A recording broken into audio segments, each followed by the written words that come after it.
Most people treat their energy as if it's infinite, always available, endlessly replenishable, something to be poured into anyone who asks for it. But this is a fundamental misunderstanding of the psyche. Carl Jung didn't see human energy as something casual or limitless. He saw it as sacred, as the vital force that fuels everything from our thoughts to our emotional depth, from creativity to the slow, silent path of individuation. And if you're not conscious about where your energy goes, you're not just wasting time, you're scattering your very essence. Energy is a currency far more valuable than money or words. And like any currency, if spent without awareness, you will eventually find yourself depleted. Not just tired, but disconnected from your purpose, from your intuition, from your deeper self. Jung warned us when we fail to protect our inner world, we become fragmented. And fragmentation is the root of inner conflict, anxiety, and emotional fatigue. Every time you say yes to something that doesn't serve your spirit, you're saying no to something that does. But why do we give so much of ourselves away so easily? Often it's unconscious. We want to be liked, validated, accepted. We want to avoid conflict or seem selfish. But Jung would tell you the path to wholeness requires discernment. It requires a fierce responsibility to your own becoming. And that means recognizing that not everyone deserves your light, your time, or your access. It is not arrogance to withhold your energy. It is spiritual hygiene.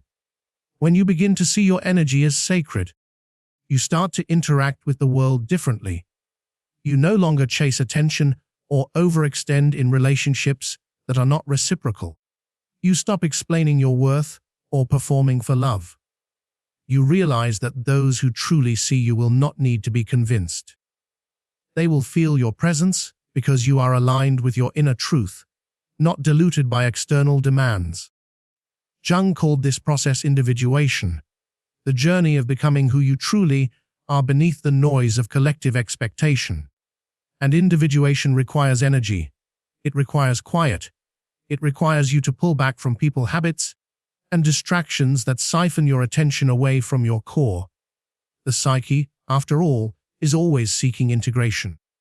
But integration cannot happen in chaos.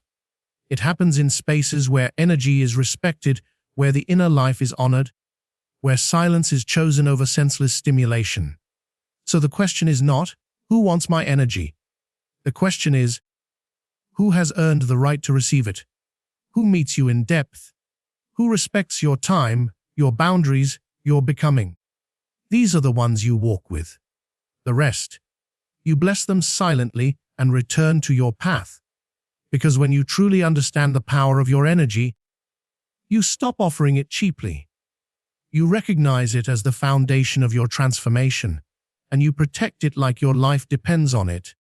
Because in many ways, it does to make others earn your energy, you must understand the psychological power of boundaries, not as rigid defenses, but as intelligent expressions of self-respect. Carl Jung viewed personal development as the process of integrating opposites and moving toward wholeness. But you cannot move toward wholeness if your inner life is constantly being invaded by external demands, people-pleasing behaviors, or unconscious guilt. Boundaries are not about shutting others out. They are about deciding what gets in, and not everything should. When you allow anyone to access your thoughts, emotions, time, or attention without discernment, you are not being open. You are being unguarded, and an unguarded psyche is vulnerable to fragmentation. Jung understood this deeply. When we allow our energy to be shaped by every environment we enter, we lose the thread of our individuality. We become what the world expects, not what our soul requires. This is why boundaries are not just emotional. They are spiritual. They help carve out space for individuation.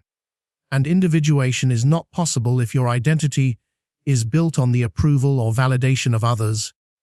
When you say yes to something that violates your integrity, you are not being kind. You are abandoning your path. You are trading short-term comfort for long-term disconnection from yourself. But it's not easy. Many people fear that boundaries will make them appear selfish, cold, or distant. Yet Jung would argue that true maturity involves confronting these fears, not surrendering to them. If you are constantly giving yourself away because you cannot tolerate the discomfort of saying no, you are not evolving. You are escaping. An escape always has a cost. To protect your energy, you must become clear about what you are available for and what you are not. You must learn to say no without apology. You must accept that some people will not understand and that their confusion is not your responsibility. What matters is not how others perceive your boundary, but how faithfully it protects your process of becoming. It's also important to understand that boundaries are not punishment. They are not retaliation. They are clarity. They say, "This is where I end and you begin. This is what I value. This is how I care for myself."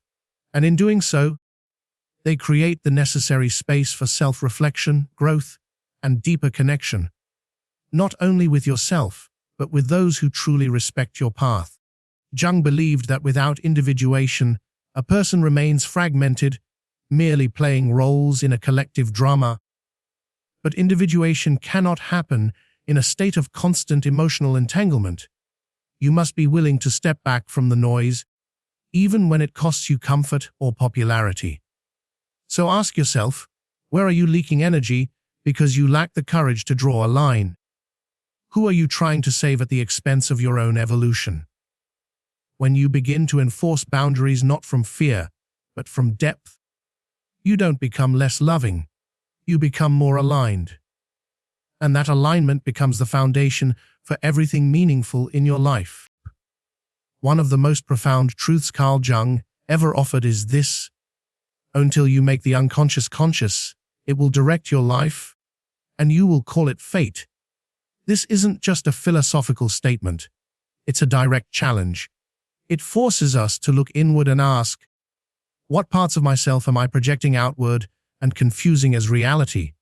Because more often than we realize, the energy we give away isn't coming from a place of conscious choice. It's coming from our wounds. Projection is one of the most dangerous traps of the unconscious mind. You think you're helping someone because you're compassionate, but in truth, you may be seeking their approval. You believe you're endlessly patient with someone because you're kind, but perhaps you're afraid of abandonment. You believe you're drawn to a person because they are special, when in fact, they reflect some unresolved part of yourself that you haven't yet brought into awareness. When you give your energy to people or situations without questioning the deeper why, you are not acting freely. You are being driven by inner patterns you haven't yet faced. Jung knew that much of human suffering stems not from external circumstances, but from our unconscious identification with internal complexes. The moment you become aware of this, you begin to take your power back. But awareness alone is not enough. You must have the courage to sit with your discomfort, to ask why certain people trigger you, why you feel compelled to fix others, why you overextend, apologize too much, or fear being alone. These are not superficial behaviors, they are symptoms of deeper psychological truths. And until those truths are confronted, your energy will continue to be scattered in ways that serve your ego, not your soul. There is a kind of inner freedom that comes when you stop projecting your needs onto others. When you no longer look for someone else to complete you, fix you, or validate your worth, your energy begins to return to its rightful place, within. You stop leaking it into relationships based on unconscious longing, and you begin building a relationship with your own shadow. And that's the key. Jung didn't ask us to reject the shadow, but to integrate it. He wanted us to see that what we deny within ourselves, we end up seeking or battling in the world around us. That's why reclaiming your energy is inseparable from reclaiming your projections. The more of yourself you own, your desires, your pain, your fears, the less you will unconsciously give yourself away. So the next time you feel pulled towards someone or something, pause and ask, am I engaging from wholeness or from a wound? That simple question can save you from months, sometimes years, of unnecessary emotional exhaustion. Because only when you stop projecting your unconscious needs onto others can you start living from true awareness. And only from that awareness can your energy become an instrument of creation, not compensation. There's a quiet strength in solitude that most people never touch. Not because it's hidden, but because it's uncomfortable. We live in a world that prizes connection, noise, attention. But Jung understood something few dare to confront. Not everyone deserves access to your inner life. Not everyone should be allowed into the most sacred parts of your mind, your emotions, your vision. And to know this, to truly live it, requires the kind of self-possession that is born only in solitude. Solitude is not loneliness. Loneliness is the hunger for external validation. Solitude is the discovery that what you seek from others already lives within you. When you're alone, not distracted, not performing, not reaching, you begin to hear what Jung called the voice of the self. That deep, intuitive center that is neither ego nor mask, but the essence of your being. And yet, most people avoid this silence. They surround themselves with constant stimulation. Relationships, obligations, opinions, because they fear what the quiet might reveal. But here's the paradox. If you don't know how to be with yourself, you will always give yourself away too easily. You'll keep handing out pieces of your energy, your time, your truth, to people who do not have the capacity or the intention to honor it. Jung taught that individuation, the process of becoming whole, often requires separation. Not forever, but for long enough to disidentify from the false selves you've accumulated. The pleaser, the rescuer, the achiever. These roles may serve you in the outer world, but they keep you from depth if they become your identity. And if you give people access to you based on these roles, you're not actually being seen, you're being used. To make others earn your energy, you must first recognize that it is valuable, that your presence, your insight, your stillness, these are not common, and they should not be offered casually. Especially not to those who cannot meet you where you are. Jung would say that a relationship, to be meaningful, must be between two evolving beings, not one evolving and the other resisting. If the other cannot walk into their own shadow, they will never respect the light you've cultivated in yours. This is why solitude matters. It's where you learn the difference between connection and attachment, between resonance and need. It's where you learn how to fill your own well so deeply that you no longer tolerate being drained. And it's where you remember that your energy is not just for others, it's for your own becoming. You were not made to be understood by everyone. You were made to be authentic. And authenticity will always offend those who benefit from your conformity. So allow yourself the space to deepen. Trust that solitude sharpens your clarity. And when you do return to the world, let your energy be shared, not out of compulsion, but out of choice. A choice rooted not in fear, but in alignment. Because when you truly know your depth, you stop negotiating it.